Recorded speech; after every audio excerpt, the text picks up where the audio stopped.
കേട്ടുകൊണ്ടിരുന്ന ചിന്തയോട് ചേർന്ന് യോഹന്നാൻ എഴുതിയ സുവിശേഷം 20-ാം അധ്യായത്തിൽ ആഴ്ചവട്ടത്തിന്റെ 1-ാം ദിവസം കർത്താവ് ഉയർത്തെഴുന്നേറ്റിട്ടപ്പോൾ ഉണ്ടായ അനുഭവങ്ങളെ കുറിച്ച് നമുക്ക് അവിടെ കാണാം.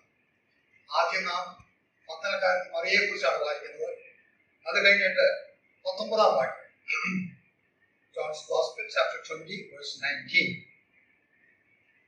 ആഴ്ചവട്ടത്തിന്റെ 1-ാം നാൾ ആയ ആ ദിവസം നേരം വൈകിയപ്പോൾ ശിഷ്യന്മാർ ഇരുന്ന സ്ഥലത്ത് യഹൂദന്മാരെ പേടിച്ച് വാതിലടച്ചിരിക്കെ യേശു വന്ന് നടുവിൽ നിന്നുകൊണ്ട് നിങ്ങൾക്ക് സമാധാനം എന്നവരോട് പറഞ്ഞു. ഇത് പറഞ്ഞിട്ട് അവൻ കയ്യും വിലാപ്പുറവും അവരെ കാണിച്ചു. കർത്താവിനെ കണ്ടിട്ട് ശിഷ്യന്മാർ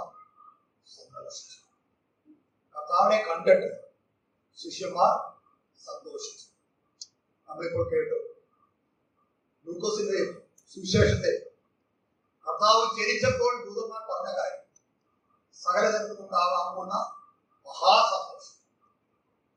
താൻ ഈ ഭൂമിയിൽ കർത്താവ് തന്റെ പരസ്യ ശുശ്രൂഷകൾ ചെയ്തുകൊണ്ടിരുന്നപ്പോൾ ആൾക്കാർ അവരുടെ ശുശ്രൂഷകൾ കണ്ട് വളരെയധികം സന്തോഷിച്ചു. അനേകരുടെ ദുഃഖത്തെ സന്തോഷമാക്കി തീർത്തവനാണ് നമ്മുടെ കർത്താവ്.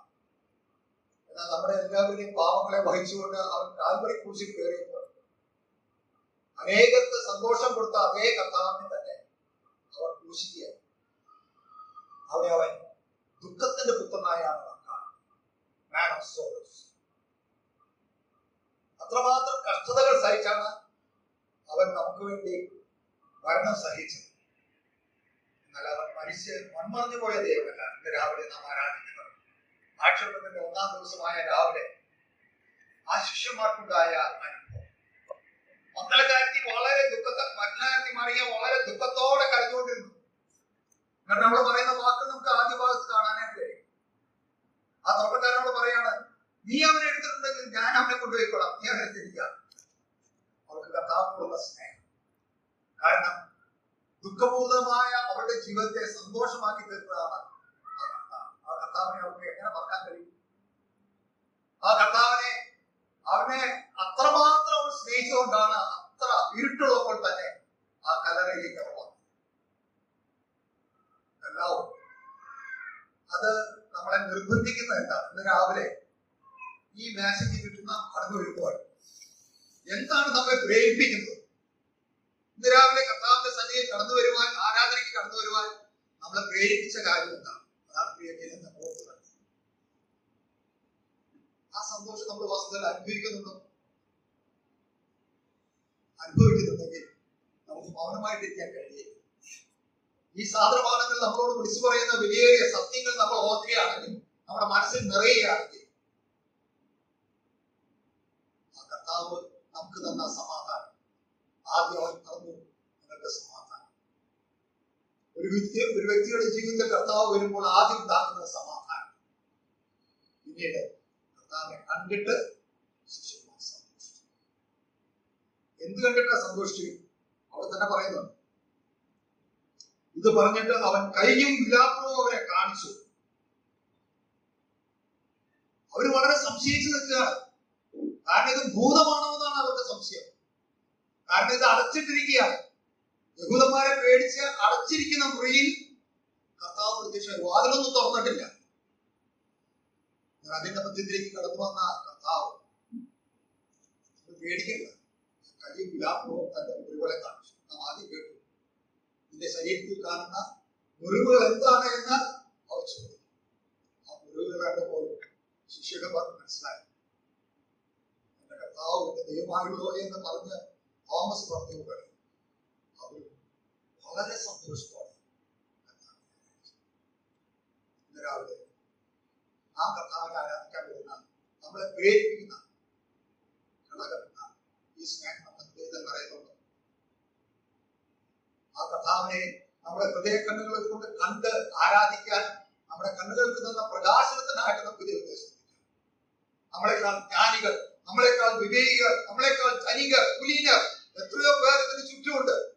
അവർക്ക് കാണാൻ കഴിയാത്ത വലിയൊരു കാഴ്ച, ദർശനം നമുക്ക് കർത്താവ് കൃപയാൽ തന്നതുകൊണ്ടാണ് നമുക്ക് രാവിലെ ഈ ആരാധന പങ്കുകൊള്ളാൻ സാധിച്ചത്. എന്നെ സ്നേഹിച്ച് എനിക്ക് വേണ്ടി തന്നെത്താൻ ഏൽപ്പിച്ചു കൊടുത്ത ദൈവം നമുക്ക് ഓരോരുത്തർക്കും അത് പറയാം. കർത്താവേ, നീ എന്നെ അത്രയ്ക്ക് സ്നേഹിച്ചാണല്ലോ ഈ കഷ്ടതകളെല്ലാം സഹിച്ചത്. അത്രയ്ക്ക് നീതിമരണം സഹിച്ച് മരിച്ചുവെങ്കിൽ മരണത്തെ ജയിച്ച് മൂന്നാം നാൾ ഉയർത്തെഴുന്നേറ്റ് ഹേ മരണമേ നിന്റെ ജയം എവിടെ എന്ന് പറഞ്ഞുകൊണ്ട് മരണത്തെയും പാതാളത്തെയും ജയിച്ച് ഉയർത്തെഴുന്നേറ്റ കർത്താവിനെ അവന്റെ മഹത്വത്തിൽ കാണുക ആണ് ഇന്ന് രാവിലെ നാം ആരാധിക്കുന്നത്. ഇതൊരു വിലാപഗീത അല്ലെങ്കിൽ ഒരു വിലാപ ഭവനമല്ല, സന്തോഷത്തിന്റെ ഭവനം. കാരണം അവൻ ജീവിക്കുന്നു, നമ്മുടെ കർത്താവ് ജീവിക്കുന്നു, ഉയർത്തെഴുന്നേറ്റ കർത്താവ് ജീവിക്കുന്നു. അവൻ പറയാണ്, ഞാൻ ജീവിക്കുന്നതുകൊണ്ട് നിങ്ങൾ ജീവിക്കും. ജീവനില്ലാതിരുന്ന നമുക്ക് തന്റെ ജീവൻ തന്ന് നമ്മളെ ജീവനുള്ളവരാക്കി തീർത്തിരിക്കുകയാണ്. ആ ജീവൻ എല്ലാ സ്തുതിയും സ്തോത്രവും ബഹുമാനം അർപ്പിക്കാം. നമ്മുടെ ഹൃദയങ്ങളെ നമ്മുടെ തന്നെ ദൈവസന്നിധിയിൽ കാണുക. പാപിയായ എന്നെ, നിന്റെ സന്നിധിയിൽ കടന്നു വരുവാൻ യാതൊരു യോഗ്യതയില്ലാതിരുന്ന എന്നെ, നിന്റെ പരിശുദ്ധനാമം വായിലെടുക്കാൻ പോലും യോഗ്യതയില്ലായിരുന്ന എന്നെ നിന്നെ പാടി സ്തുതിക്കുന്ന മകനാക്കി തീർക്കുവാൻ എനിക്ക് വേണ്ടി സഹിച്ച യാതനയോ ഞാൻ ദൈവത്തെ സ്തുതിക്കുന്നു. എല്ലാ മഹത്വത്തിലും കണ്ട് നിന്റെ സമാധാനം അനുഭവിച്ചുകൊണ്ട് ആ സന്തോഷം എന്റെ ഹൃദയത്തെ പകർന്നു തന്ന കർത്താവിനെ എല്ലാ സന്തോഷത്തോടും ആരാധിക്കാം. എല്ലാ മഹത്വവും അവനെ കണ്ട് ഇന്ന് നാം നമ്മുടെ വിശ്വാസ കണ്ണുകൾ കൊണ്ട് ഇതിൽ കൂടിയാണ് നാം ആരാധിക്കുന്നത്. അവൻ പറഞ്ഞു, ഞാൻ പോയതുപോലെ തന്നെ തിരിച്ചു വരും. ആ വാക്കുകൾ കേട്ടിട്ടാണ് ലൂക്കോസിന്റെ സുവിശേഷം അവസാന അധ്യായത്തിൽ നാം കണ്ടത്. അവർ മഹാസന്തോഷത്തോടു കൂടെ പോയി ദൈവത്തെ സ്തുതിക്കുകയും വാഴ്ത്തുകയും ചെയ്തു. രാവിലെ നമുക്ക് ഈ മേശ തരുന്ന പ്രത്യാശ എത്രയോ വലുതാണ്. ഈ മേശ നീങ്ങിപ്പോകും, നമ്മുടെ കർത്താവ് വരും. നമ്മൾ അവനെ മുഖാമുഖമായി കാണും.